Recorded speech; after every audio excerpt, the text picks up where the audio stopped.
Hello everyone, welcome to my channel.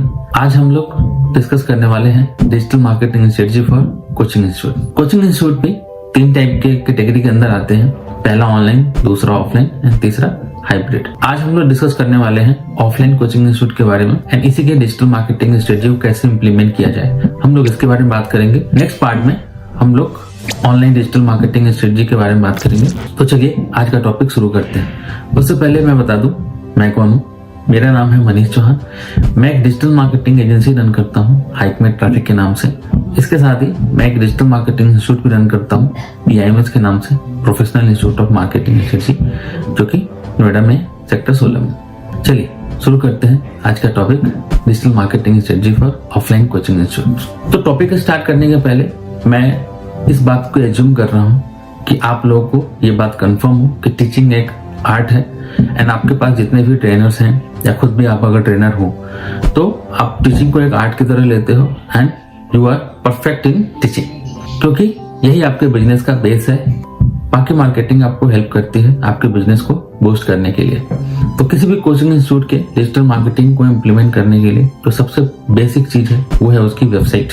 Digital marketing के अंदर तो आपके पास अपनी खुद की वेबसाइट होनी चाहिए।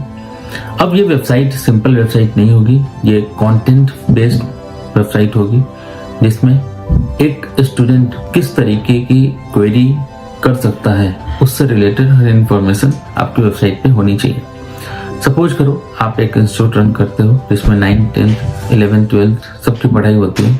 आपको अपने वेबसाइट पे इन सारे क्लासेस की इंफॉर्मेशन हर पेज पे अलग अलग देनी होगी।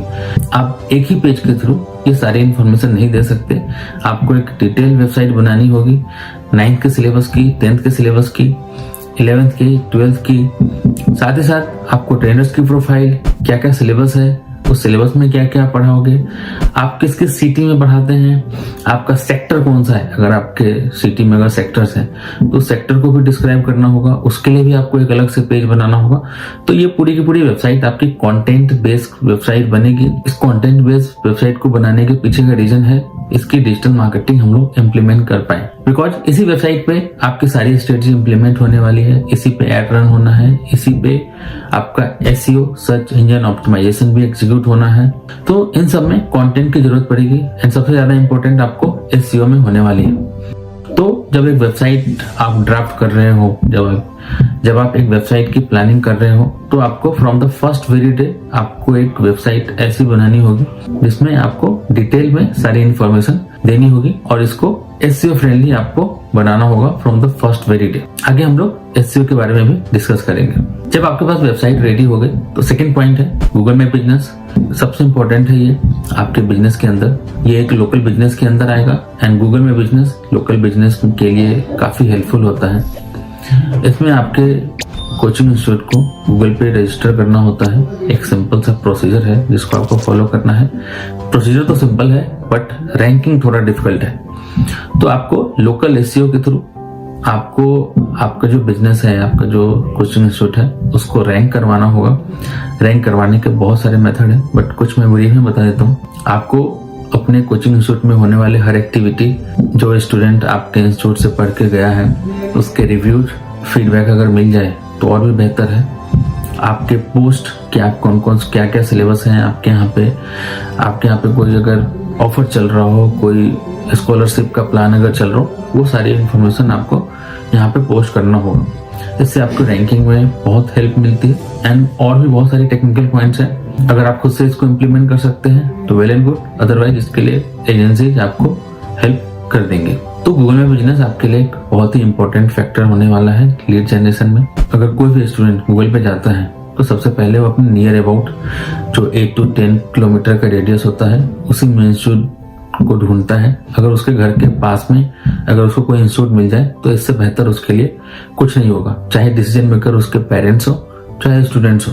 10 to 15 किलोमीटर के रेडियस में ही वो प्रीफर करेंगे ताकि वो आसानी से आ जा सके, कम एक्सपेंस के साथ, टाइम भी कम लगे। तो इसके लिए बहुत जरूरी है कि आपको गूगल में बिजनेस पे अपने प्रोफाइल को एक्टिव करना होगा एंड अगर कोई सर्च करता हो suppose digital marketing institute near me, तो आपका जो गूगल में बिजनेस प्रोफाइल है वो टॉप रैंक करना चाहिए। आपके रिव्यू वहां पे साफ साफ दिखने चाहिए। आपको यहाँ से अच्छे खासे लीड्स जनरेट हो सकते हैं। नेक्स्ट पॉइंट है सर्च इंजन ऑप्टिमाइजेशन, SEO। मैंने फर्स्ट पॉइंट में बताया था आपको वेबसाइट बनाते वक्त ये आप वेबसाइट क्यों इम्पोर्टेंट है। ये SEO के लिए ही सबसे इम्पोर्टेंट होता है। आपकी वेबसाइट पे जितनी भी कंटेंट डलेगी वो सब SEO फ्रेंडली होगी। यूजर्स की क्वेरी के अकॉर्डिंग हमें अपने वेबसाइट पे कंटेंट लिखना होगा, कंटेंट डालना होगा, उसके अकॉर्डिंग हमें पेजेस बनाने होंगे। सपोज करो आपका इंस्टीट्यूट नोएडा में है या फिर दिल्ली में है, तो आपको अपने आसपास के जितने भी एरिया हैं उसके अकॉर्डिंग आपको अपने पेजेस बनाने होंगे। आपके पास अगर 8 to 10 कोर्स हैं या फिर जितने भी कोर्स हैं उस कोर्स के अकॉर्डिंग भी आपको पेजेस बनाने होंगे। आपके ट्रेनर्स की प्रोफाइल, तो आपको हर कुछ जो कि सर्च इंजन के लिए हेल्पफुल होगा आपको अपनी वेबसाइट पे डालना है। कीवर्ड रिसर्च करना है तो ये एक SEO का पार्ट है, आप ये खुद भी कर सकते हो या फिर आप इसके लिए किसी एजेंसी को हायर कर सकते हैं जो कि आपके इंडस्ट्री से रिलेटेड कीवर्ड रिसर्च करे, आपके लिए एक कंटेंट सजेस्ट करे, आपके लिए बाकी का काम जो भी SEO के अंदर होता है उसको इम्प्लीमेंट कर सके। इस वीडियो को मैंने डिटेल में बनाया है इसलिए इसको 2 पार्ट्स में डिवाइड किया है।